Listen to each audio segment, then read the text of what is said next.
Hola, bona tarda. Soc l'Enrica Renter i la Teresa Comas i us farem la ratafia de la iaia Maria de Cardedeu, que el museu ja fa molts anys, no ens recordem de quants, fa cada any.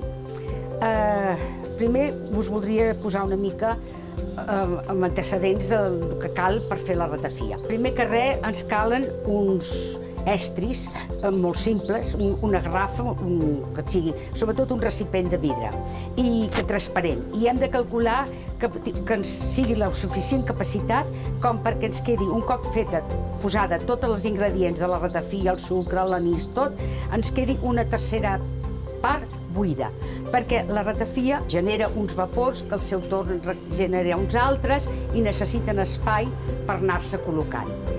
Aleshores, sobretot que els estris estiguin ben nets, la iaia Maria ho tenia tot molt ben estructurat i anava per pessics. Llavors necessitem ampolles que en el rentaplats, si caben, rentades al rentaplats, queden prou netes.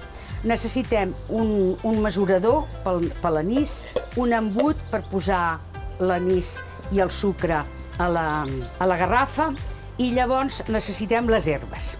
Per 3 litres d'anís en posarem ara 2, perquè és un procés llarg. La iaia Maria és l'única ratafia que es fa amb 2 tongades. Jo totes les que conec, que tinc col·lecció de receptes de ratafia, es fan totes als volts de Sant Joan. La de la iaia Maria és l'única que es fa a la lluna vella de maig i llavors es fa amb una sola vegada. Per la nit de Sant Joan s'agafen les herbes, mossèn Cinto diu que entre 2 lloscos, o sigui que encara no és fosc ni és clar, i aleshores a les 12 de la nit es fa la ratafia. La iaia Maria no, ho fa a la lluna vella de maig i llavors, si volem fer 3 litres, en posa 2. I si hi ha 450 grams de sucre, en posem 300. I llavors tots els ingredients i ho macerem durant 40 dies. Llavors, al cap de 40 dies, decantem el líquid. I llavors hi afegim els 150 grams de sucre i l'altre litre d'anís. I ho tornem a tenir a sol i serena 40 dies, anant remenant de tant en tant. Aleshores, si ho fem en garrafa, ja rodona. Però si agafeu un pot, sobretot mireu que sigui rodó, que no tingui arestes, perquè llavors, si anem fent així, no cal fer l'esforç d'agafar-la a plom i sacsar-la. Llavors, en canvi, si hi ha arestes, el sucre va xocant amb les arestes i es dissol més difícilment. Els dies de sol i serena són relatius. Si fa mal temps, dies ennuvolats, dies de pluja, llavors podem allargar el procés. Un cop tinguem la ratafia feta, la posarem a sol i serena, com he dit, a sota hi posarem una tovallola o un drap gruixut perquè l'escalfor vingui més moderada. I llavors la taparem amb un barret vell. Aleshores, les ampolles les podeu posar quan la filtreu, quan la tinguem ja feta. Aleshores la filtrem amb ampolles. I posem etiquetes escrites amb bolígraf i etiquetes maques i tenim un bon regal. El que passa que si l'ampolla la tenim envasada durant un any o més i la volem fer servir o la volem regalar, convé tornar a filtrar-la perquè aleshores el tanit del pòsit que ha quedat a baix ens entorboliria la ratafia. I així, si la filtrem, evitem que això passi. Si us sembla, comencem. Teresa? Jo sempre començo per posar el sucre, perquè llavors l'embut és sec i no se m'enganxa a les parets. Perquè si llavors primer poso l'anís, em trobo que l'embut està humit i se'm queda enganxat per les parets. Els estris que fem servir, ho dic per la ratafia i per licors en general, va bé que siguin de plàstic o d'acer inoxidable. Si fem servir una fusta de tallar, millor de fibra o de plàstic. De fusta s'han de tallar molt bé, s'han de rentar molt bé i sobretot només fer-la servir per la fruita. I tenir-la en un lloc guardat que quedi airejada, perquè si no, si ens penetra suc de fruita dintre, pot fermentar i es pot florir dintre i ens quedarien malament les altres preparacions. Aleshores, quan fem la ratafia, fem una etiqueta de paper escrita amb llapis. I llavors podem anar a fer-la grossa, per anar-hi posem la data que l'hem feta i podem anar notant totes les coses que anem observant. Dic amb llapis perquè si passa i cau alcohol, si fos bolígraf, ho despinta. Ja hem posat l'anís, hem posat el sucre, llavors 3 nous tendres. Les nous tendres ens hem de posar un guant perquè és dramàtic el que passa. Les tallarem a trossos, sí. La nou moscada, mira, la barra de canyella la tallo, perquè així mentrestant disposa la Teresa i la vaig posant. La ratafia la compon herbes, bàsicament, i la base de la ratafia és la nou tendra. Herbes, espècies i cítrics. La llimona, la pell de llimona i la pell de taronja i la nou tendra, que és imprescindible perquè sigui una ratafia.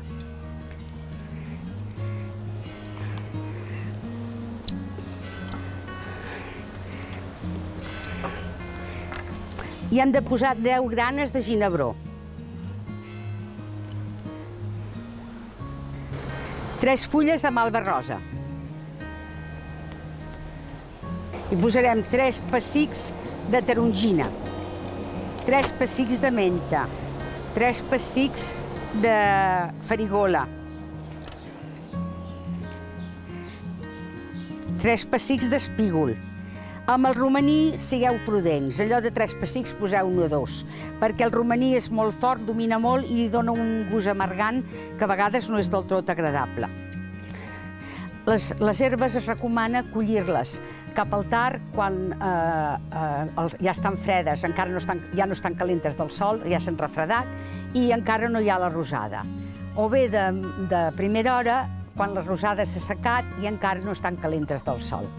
Les herbes les agafarem quan estan ben gemades, les flors quan poncellen i les fulles quan surten i que siguin ben tendres.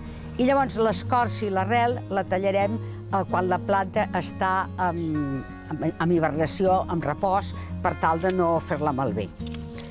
Si anem a buscar les herbes al bosc, mirem d'agafar-la només la part que necessitem, no arrenquem l'herba, perquè aquesta es tornarà a reproduir. Si l'arrenquem, la privem d'una herba, d'una mata. Aleshores, també el que es recomana és agafar-ho espigolat, no agafar ni els fruits, ni les fulles, ni del mateix matoll o del mateix indret, perquè així tot tingui temps de regenerar-se i tornar-se a reproduir a l'any següent.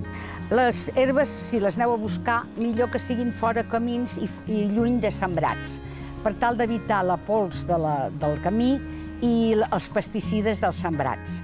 I llavors mirar de tallar les parts altes de l'herba per evitar els excrements en les herbes o les flors, els fruits o les baies, el que sigui, per evitar els excrements animals. Posar els 2 litres de ratafia amb els 300 grams de sucre, totes les herbes, la taronja, la llimona, la nou moscada, la grana de ginebró, la canyella, el comí, tot junt. I llavors remenar-ho bé per tal... Potser s'ha tallat poc. Remenar-ho bé perquè s'impregnin del líquid i baixin, perquè és que si queden a fora, a sobre, es podrien florir. O sigui, han d'estar ben submergides en el líquid. Llavors, fer això que us he dit, de posar sota una roba gruixuda, perquè si fem així amb el terra podria fer cling i anar-se'n tot a rodar, llavors ens permet anar a fer això. Llavors, quan faci 40 dies, si ha fet bon temps, si no hi hem quedat que més, colar-lo. I llavors posar-lo a part. I aquí dintre tornar a posar tot el que hi ha, més el litre d'anís i el sucre restant, perquè hem de comprar 3 litres. I llavors continuar a fer el mateix 40 dies més. I després, quan ja haguem tingut els 40 dies, colar-lo, ajuntar els 2 líquids i llavors filtrar-lo.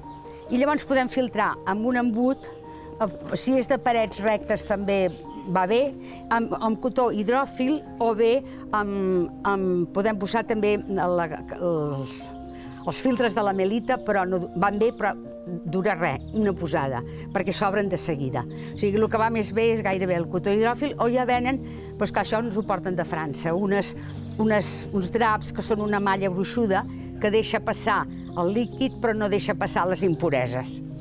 Aleshores, quan l'haguem embotellat, busquem uns taps macos i, sobretot, els taps, quan estem a punt d'embotellar-los, bullir-los amb aigua i vinagre, perquè no tapem mai una ampolla amb un tap buida amb un tap humit, perquè llavors es florirà i aleshores agafarà una olor molt desagradable i un gust, passarà en el licor un gust molt desagradable.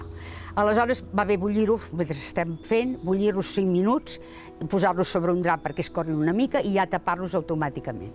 Llavors la garrafa, quan la tinguem llesta, la tapem i llavors la iaia Maria hi feia una caputxa de cotó i la lligava amb un cordillet prim perquè no ens hi entri cap formiga, o sigui, o cap brossa, que sigui nociva, no? Bé, espero que us animeu a fer-la. Penseu que la iaia Maria, que va morir fa 2 anys, als 100 anys, era la 5a generació de ratafia i han continuat els besnets, o sigui que la cosa ja ve de molt lluny. I s'ha fet, bueno, jo diria que la ratafia de la iaia Maria de Cardedeu s'ha fet famosa, perquè quan fem els tallers ens ve gent de tota la província, inclús de Lleida ens han vingut, vull dir que animeu-vos perquè val la pena. O sigui, és divertida de fer, fem una cosa molt nostra, podem fer un obsequi original i oferir una cosa que no l'ofereix tothom, la podem modificar perquè si ara la trobem massa dolça l'any que ve hi posem menys sucre o podem afegir-hi més anís, la podem fer amb anís dolç i sec barrejat, només anís dolç, anís sec amb sucre, podem fer moltes combinacions. L'avantatge de fer-ho és que ens la fem a la nostra mesura i al nostre gust. O sigui que llavors animeu-vos, feu-la i tingueu paciència, perquè la ratafia es fa per la lluna vella de maig, per Tots Sants es prova i per Nadal es veu. El que passa que la gent no arriba tan lluny i ja la comença abans. Com a mínim ha de tenir els 80 dies de maceració. Però si el temps la millora, si la deixeu reposar, millorarà. Jo tinc ratafia de l'any 96. Ja la tinc en una vitrina. Molt bé, doncs moltes gràcies i fins l'any que ve, si Déu vol.